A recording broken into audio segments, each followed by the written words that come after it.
Y este libro de viajes hermoso, no es un libro de viajes, pero ahorita les explico, tiene todo que ver con el mar. Les voy a contar. Este es un libro llamado Corrientes del Pacífico de Miguel Covarrubias. Ahí les va el close-up. Close-up no está funcionando. Ay, espérate. Cámara. No está Cámara. Ya, pero lo podemos poner aquí. Bueno. Aquí yo hago la de acá. Exacto. Entonces, Miguel Covarrubias, mejor conocido como el Chamaco Covarrubias, fue un artista, ilustrador, escenógrafo, caricaturista, director de instituciones culturales. Y nenero. Muy importante del siglo XX mexicano. Saltó a la fama en la década de los años 20. Fue ilustrador. ¿Ustedes creen que cuando les digo ilustrador y caricaturista se imaginan aquí de nuestros periódicos y revistas nacionales? No, señores. El Nene Covarrubias, perdón, Tranquila, es que me emociono. Sí. El Nene Covarrubias, el Chamaco Covarrubias, ilustraba ni más ni menos que en Vanity Fair, en el New Yorker, en las grandes revistas internacionales. No sé si en Life. No, creo que no. Life, ¿no? Vanity Fair y New Yorker sí me consta. También en New York Magazine. Entonces, bueno, las grandes revistas estadounidenses, ahí es donde ilustraba el Chamaco Covarrubias. Y en los años 30... ¿Qué la jornada? Si no era monero de la jornada, como algunos que andan por ahí. Todos, todos. Aquí había nivel. Y además ahí era más, o sea, yo creo que en esa época era más difícil, ¿no? Yo también creo que era más difícil. O sea, las comunicaciones eran más lentas. Bueno, de entrada, o sea, irte a Nueva York a probar suerte, York, pues claro. digo, si hoy hay mucha gente, pues también entonces, ¿no? Uh-huh. Ahora, también Covarrubias creo que se benefició del contexto neoyorquino mexicano de su época. Esto, por cierto, es algo de lo que escribe Antonio Saborit. Les recomiendo que busquen, sobre todo su libro sobre Tablada. Lean todo lo que escribe el doctorzazo Antonio Saborit, director del Museo de Antropología, pero pueden leer sobre todo en su libro de Tablada, porque Tablada fue a Nueva York. Y entonces Tablada hizo ahí una librería. Pero enséñala, enseña. Lo estás abriendo sin enseñar. Yo iba a enseñar, desplegar, todo. Aquí. ¿Qué se va a llevar, señora Aguilera? Entonces la cajita se abre y sale esto. Ok, pero les estoy explicando. José Juan Tablada se va a Nueva York. Se tiene que exiliar porque apoyaba a Huerta. Es que este es un gran chisme. A ver, algo que se tenía que decir, y lo voy a decir, es que los mejores, más importantes, más destacados intelectuales de la época apoyaban a Huerta. José Juan Tablada, Salvador Díaz Mirón, hay varios más, Luis G. Urbina, todos ellos apoyaban a Huerta. Bueno, más bien les cagaba Madero, ¿no? Algo le sabían. Entonces, Tablada se va a Nueva York y hace ahí una librería que se vuelve un poco como el centro de operaciones de los mexicanos en Nueva York. Y creo que eso le ayudó mucho a Covarrubias. Es decir, él llega a Nueva York donde ya hay una comunidad intelectual artística mexicana importante. Y entonces Covarrubias en esa época conoce a una mujer fascinante. Y ese es el tema del que quería hablarles, que es mi crítica constructiva. El libro que publica Alias es muy bello porque recupera una obra que hace Covarrubias en los años 30 en San Francisco para una feria internacional que ya saben que se hacían estas ferias universales desde el siglo XIX. Y entonces esta era la Golden Gate International Exposition. Entonces, bueno, esta es una feria que se celebra en 1939. Y entonces a Covarrubias lo invitan a hacer una serie de murales sobre el Pacífico. Y es esto que aquí el señor productor está desplegando frente a ustedes. Que se escucha el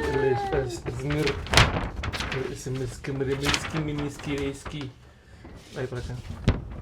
¿Cómo la ven? Ahí por acá.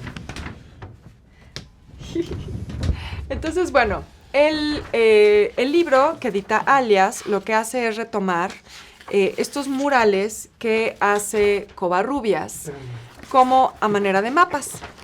Ya no lo puedes volver a doblar, ¿verdad? No, sí, ahí está. Entonces, son mapas que hablan sobre las culturas del Pacífico, porque obviamente California está al lado del Pacífico y había muchos intereses económicos, políticos de los Estados Unidos para vincularse con el Pacífico y evitar así el avance del comunismo. Oye, ¿eso es ficción? Qué eso raro. No pasa, ¿no? Estados Unidos tratando de incrementar su esfera de influencia en el mundo para combatir el comunismo. Ajá. Eso por supuesto que no se daba. Pero bueno, entonces en ese contexto que a Covarrubias le piden que haga estos murales, porque Covarrubias conocía muy bien las culturas del Pacífico. Y ahí es donde entra Rosa Rolanda. Y esa es mi crítica constructiva, amigos de Alias, a este hermoso y bellísimo libro. Y es que Miguel Covarrubias nunca jamás hubiera ido al Pacífico si no hubiera sido porque se emparejó y casó con Rosa Rolanda. Como si Beca nunca hubiera conocido las tortas de tamal si no me hubiera conocido. Nunca hubiera conocido Veracruz, quizás, si no te hubiera conocido. Exacto. Porque, pues, la sangre jarocha corre en las venas del productor. Vean nomás qué belleza de mapas. Ahora, pero les voy a explicar esta historia.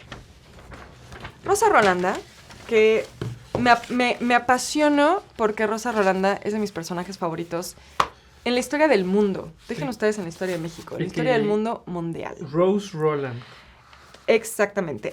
Su nombre real era Rose Gowan. Ella era de padre escocés y madre mexicana. Era de las primeras chicanas, de alguna manera, porque ella nace en Los Ángeles, California, de familia mexicana. Se va a sentir siempre muy vinculada a la cultura mexicana a través de su madre y por eso eventualmente viene a México. Pero ella era una bailarina de formación. Después se va a convertir en fotógrafa, en pintora, diseñadora de joyería, era una gran cocinera, también era una gran florista y jardinera. Era una mujer de un talento desbordante, de una creatividad impresionante. Se hacía sus propios vestuarios, diseñó los muebles de su casa, o sea, no había algo creativo, artístico que a Rosa Rolanda no le saliera bien. Ella era mayor que Covarrubias, por cierto. ¿A poco? Entonces, para cuando Covarrubias la conoce, ella ya llevaba pues un ratito pasando por los escenarios de Broadway, porque ella se une a una compañía de teatro de Marion Morgan. Ahora, ¿por qué les estoy dando todo este contexto? Es que es gracias a Marion Morgan que Rosa Rolanda conoce las culturas del Pacífico.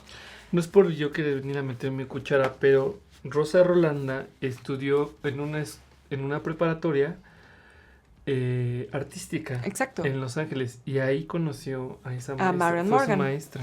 Exacto. Ahora sí que fue su Miss. Era un proyecto súper interesante el de esta secundaria. Ahora, tienen que entender que Los Ángeles, les estoy hablando de Rosa Rolanda, está viviendo ahí en la época de la revolución acá. No era Los Ángeles todavía del cine, de Hollywood, era en realidad una zona muy rural que apenas se estaba desarrollando. Rosa era de una familia pues bastante acomodada porque su padre, como les decía, escocés, era uno de los ingenieros que estaba desarrollando Los Ángeles. Entonces, a ella le toca ese tránsito. Mira. Interesting. Y en esa época, Rosa estudia en esta como secundaria técnica. Y no le decían, no pongas el himno, salvaje, no pongas el himno. Soy yo. Pero era como una escuela técnica enfocada a las artes. Entonces, Exacto. ella ahí se especializa en danza. Marion Morgan era su maestra de educación física y danza. Y entonces, Rosa quería ser artista, o sea, tenía como esa creatividad, pero también aparentemente era muy atlética. Entonces le recomiendan que se enfoque en la danza y se vuelve una gran bailarina. Marion Morgan hace su compañía de danza y se lleva a estas bailarinas a Broadway. Ahora, Marion Morgan y su compañía era súper de vanguardia. O sea, sus bailarinas, como Rosa, bailaban descalzas, interpretaban como a diosas griegas con muy poca ropa. Era como un espectáculo casi cabaret, pero danza contemporánea. Es cuando también está naciendo la danza contemporánea. Y las referencias que Marion Morgan comienza a incorporar a su danza tenían mucho que ver con las tradiciones dancísticas de las islas del Pacífico. En general, en esa época va a haber mucho interés en Estados Unidos por el Pacífico. O sea, por ese mundo exótico de las islas del Pacífico, ¿no? Y entonces, pues ahí lo que pasa es que Rosa comienza a también interesarse mucho por esas culturas.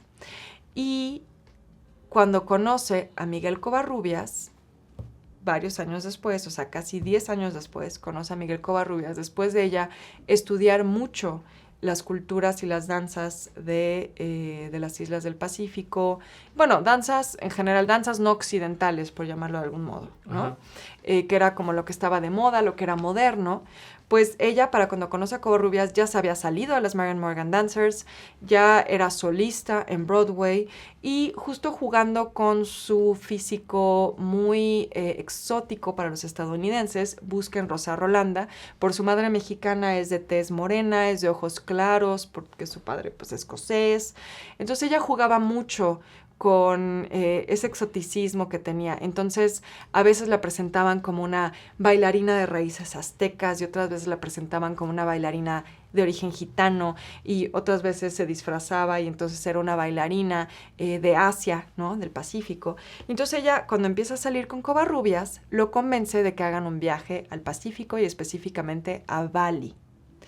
Y es ahí donde Covarrubias al fin tiene su primer contacto con el Pacífico. Antes de ese viaje, hay que decir que el chamaco Covarrubias, que era de una familia fifí conservadora mexicana, pues le dio cosa irse solo con su novia, varios años mayor que ella, sin decirle a su mamá.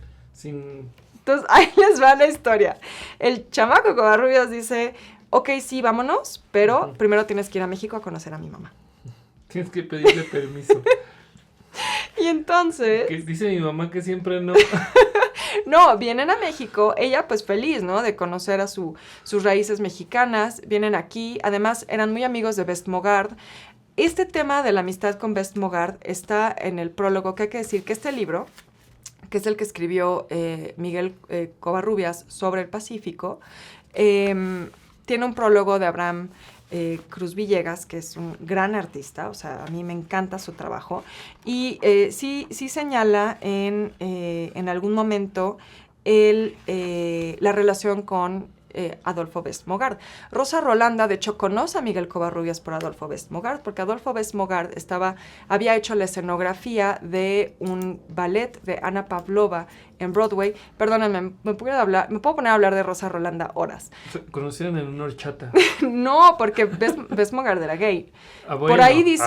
Por ahí dicen que se enamoró de Rosa. Eso no es cierto. No sé. Best Mogard era gay. Entonces, pero Best Mogard había hecho la escenografía de un espectáculo de Ana Pavlova en Broadway que estaba inspirado en México. Se llamaba El Jarabe Tapatío. Y entonces, cuando Rosa Rolanda ve eso, se queda así de, ¿cómo es que Ana Pavlova está haciendo algo mexicano y yo no? O sea, yo soy de origen mexicano. Y entonces se obsesiona con la idea de hacer su propia danza mexicana. Se obsesiona también con la idea de conocer a Best Mogard, porque le encantó la escenografía. Best Mogard la hace con su método de dibujo, que es muy famoso, el método de dibujo Best Mogard. Best Mogard era roomie de Miguel Covarrubias. Vivían en Beale Street, en Greenwich Village. Y entonces, Rosa Rolanda conoce a Adolfo Best Mogard. Best Mogard la lleva a su departamento como a echar unos traguitos, y ahí estaba Miguel Covarrubias, y ahí se enamoran. Entonces, también todo tiene mucho que ver con Best Mogard. Entonces viajan Fito Best, Miguel Covarrubias y Rosa Rolanda a México. Aquí se vinculan con Tina Modotti y Edward Weston, porque para entonces a Rosa Rolanda ya le hacía ojitos la fotografía. Era amiga de Man Ray, lo visitó en París, que era uno de los grandes fotógrafos surrealistas. Entonces ella ya estaba experimentando con la fotografía. Y entonces vienen, conocen a la mamá, ya la presenta como la novia, le prometen que sí se van a casar. ¿Una tacita de café? Exacto. ¿Cómo no? Con todo gusto. Le prometen a la mamá que sí se van a casar, que no van a vivir, no se van a ir de viaje en pecado, entonces se casan y ya se van a Bali. ¿Y ese fue el viaje de bodas? Sí. Ah, mira. De esa experiencia en Bali, Miguel Covarrubias escribe un libro que se llama así, La Isla de Bali. En ese libro hay 114 fotos tomadas por Rosa Rolanda, que le había prestado una cámara Nicholas Murray, fotógrafo de Vogue, amigo de Rosa en Nueva York, porque Rosa posaba mucho para fotógrafos, siendo bailarina y viéndose tan exótica. Entonces le toma prestada una foto a Nicholas Murray. Nicholas Murray, paréntesis, es el que le toma la foto muy famosa a Frida Kahlo con su vestido de colores. Uh-huh. Entonces, dicen que alrededor de 15,000 fotos. Hay videos de los viajes al Pacífico porque hacen otro viaje en 1933. Pero ahí hay también temas, porque luego hay fuentes que dicen que los videos los grabó Miguel Covarrubias. Yo tengo mis dudas porque la que sabía usar la cámara era Rosa. Pero bueno, el punto es que, amigos de Alias, Rosa Rolanda no aparece mencionada ni una sola vez aquí y es muy importante que no sigamos borrando a las mujeres de la historia. Pues, ¿por qué no le dices a Alias que hagan un libro de Rosa Rolanda? Sería maravilloso que hicieran un libro de Rosa Rolanda. Que lo hagas tú. Pero no podemos seguir borrando a las mujeres de la historia, porque eso le pasa mucho a Rosa Rolanda. Y les voy a decir por qué también le pasa. Porque años después, a ver, también Miguel Covarrubias es muy reconocido como fundó escuelas de danza, fue escenógrafo de danza, ¿Por qué fue? Pues, ¿por qué creen? Porque estaba Sí. casado con una bailarina que era súper reconocida en su época. O sea, Rosa Rolanda había estado en los Ziegfeld Follies, que era uno de los espectáculos más famosos de danza y teatro y cabaret en Broadway. Era muy famosa cuando conoce a Miguel Covarrubias en Nueva York. Entonces, pues por eso Miguel Covarrubias se interesa en la danza. Pero, ¿qué sucede? Que algunos años después, Miguel Covarrubias empieza a tener un amorío con Rocío Sagaón, otra bailarina, alumna de una de las escuelas de danza que él fundó. Cheater. De Lima. Cheater. Rosa Rolanda entra en crisis y, pues, obviamente, a la hora de divorciarse y que Miguel Covarrubias se casa con Rocío Sagaón, todos sus amigos, hombres, echan a un lado a Rosa Rolanda. Hijos de su mal dormir. Y ella va a terminar muriéndose con su acta de función diciendo que es ama de casa. Después de haber sido bailarina, fotógrafa, pintora, todo lo que ya les dije. Pero ya se viene ahí un proyecto que la va a reivindicar. La vamos a reivindicar, a mi Rosa. Por cierto, seguramente conocen obra de ella porque su autorretrato más famoso está en la colección del Museo de Arte Moderno. No mames, es famoso. Sí. Es el que se está como agarrando así. Hay un video en este canal de YouTube sobre ese autorretrato. Rosa es de estas artistas que muchas veces meten en esa categoría de mexicanas surrealistas. Entonces, bueno, pues creo que es importante que se mencione que el interés por el Pacífico de Miguel Covarrubias viene por Rosa Rolanda. Ay, además sí estaba guapa, ¿eh? Era guapísima. Y a raíz de hacer todo ese viaje, Covarrubias se clava, o sea, sí, ¿no? Rosa es, digamos, quien lo lleva al Pacífico, pero él se clava, se pone a estudiar sobre el tema y entonces así es como se vuelve, digamos, un especialista en la materia y, por lo tanto, lo invitan a hacer esta serie de murales que ahora Alias publica en este hermoso libro Corrientes del Pacífico. Aquí tienen todos los mapitas, que como les decía, es un gran libro para ir de viaje desde casa. Ahí pueden ver un retrato de Rosa y abajo su autorretrato.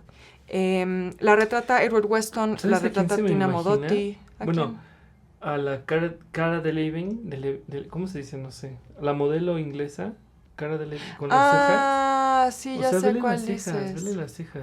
Pues que además era muy guapa porque justo era como distinta, exótica, como que tenía mucho ese rollo.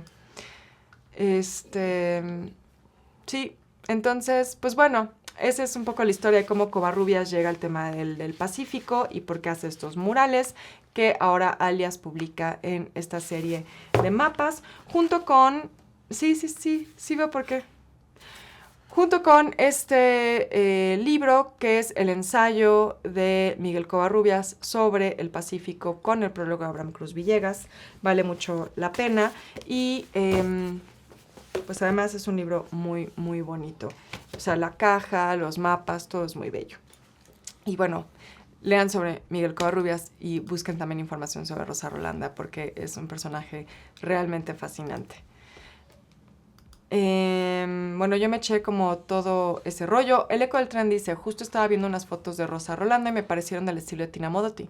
Es que ella en realidad perfecciona su fotografía con Tina. O sea, ella aprende con Man Ray, o sea, imagínense. Man Ray, el gran fotógrafo de surrealismo, fue su primer maestro. Pero ella desde 1915 es retratada por fotógrafos, desde que empieza su carrera bailarina. Entonces, tenía un gran conocimiento de la foto como modelo. Es retratada tanto para la prensa como para los carteles de sus propios espectáculos, como también simplemente como modelo, ¿no? Sus amigos, se hace de muchos amigos fotógrafos. Le tomó fotos a Frida, ¿no? Ella le tomó fotos a Frida, unas fotos hermosas, porque se hace muy amiga de Frida Kahlo, entonces ahí se ve como la intimidad, ¿no? Hicieron el club de las cejonas. Ándale. Pero entonces ella, cuando viene a México, conoce a Robert Weston y a Tina Modotti, y en vez de quedarse en la Ciudad de México como Miguel Covarrubias, que a él pues obviamente le interesaba volverse a vincular acá profesionalmente, Rosa Rolanda decide unirse a Edward Weston y Tina Modotti, que están saliendo a pasear a los pueblitos. Entonces Rosa dice, yo me voy, y me voy con ellos, y ahí empieza primero a posar para ellos, y luego le enseñan cómo usar la cámara. Entonces aprende de ellos a tomar fotografías y sobre todo hay un libro... ¿Y el beso de tres? No, hay un libro de contextos de Adriana Williams, que es de las que más ha estudiado Rosa Rolanda y Miguel Covarrubias, y de Juan Coronel, donde lo que dicen es que posiblemente se sintió muy identificada con Tina Modotti, porque Tina Modotti empieza como modelo y después se convierte en fotógrafa. Entonces como que ella misma ve que puede hacer ese cambio, porque además Tina Modotti también había hecho cine mudo y Rosa Rolanda también había hecho cine mudo en California. Entonces como que de alguna manera siente mucha identificación con Tina Modotti y así es como empieza a incorporarse más a la fotografía. Déjenme ver por aquí quién más anda platicando. Bueno, Omar Espinosa nos dice, y eso es muy cierto, que Miguel Covarrubias es el que inventó lo de la cultura madre, porque dentro de todo lo que hizo Covarrubias fue también mucha investigación arqueológica y antropológica. Se comienza a interesar muchísimo por esos temas, hace ilustración y libros y muchas cosas de temas arqueológicos y antropológicos también. Y sí, él es de los que de alguna manera acuña este término, la cultura madre, sobre los olmecas. Entonces, otro dato interesante. Aquí ya te están diciendo que qué pasó con ese unboxing, Horacio. Yo que lo iba a abrir así todo ceremoniosamente. Pero bueno, realmente vale la pena que consigan este libro. Vamos a tener una charla con los editores de Alias para platicar sobre este libro. Les podré reclamar en vivo que no hayan mencionado a mi Rosa Rolanda en ninguna parte. Pero bueno, pues de eso se trata este libro bellísimo que pueden encontrar en librerías. Métanse también a la página de Alias Editorial porque tienen unas cosas muy maravillosas sobre arte del siglo XX. Me dicen Narciso Hernández, Beca, sorprendente cómo hablas de Rosa Rolanda de corrido. Es que he leído todos los libros, que son pocos, como 2 o 3, que están escritos sobre ella, pero incluso aquí el señor productor me ayudó a hacer trabajo de archivo, así, arqueología de archivo digital. Porque fue una investigación en la pandemia, ¿no? Una investigación en la pandemia, era muy difícil conseguir material de ella. Por sí hay pocas cosas escritas. Encontramos su anuario. Sí, encontró su anuario de la secundaria. De la secundaria donde estudió toda sí, de la secundaria de arte. Bueno, yo encontré su acta de nacimiento, su acta de defunción. Entonces, bueno, dediqué muchos meses de la pandemia a estudiarla por un proyecto que espero pronto vea la luz, donde estaré hablando sobre ella, entre otras historias de arte mexicano. Es como un parto de elefante, ¿no? Que dura como 12 meses. Ya sé. Se me ocurrió la mala idea de reivindicar a mujeres olvidadas de la historia del arte mexicano y decidí hacerlo en pandemia, cuando no había bibliotecas, cuando no había archivos. Todo estaba cerrado, entonces ha sido una labor muy, muy tardada, pero espero que pronto podamos retomarlo. Entonces, bueno, ahí lo tienen, Corrientes del Pacífico de Miguel Covarrubias, editado por Alias. Viajen a los mares del Pacífico desde su casa con este bonito libro. Sí, está bien padre, ¿no? Sí, está bellísimo.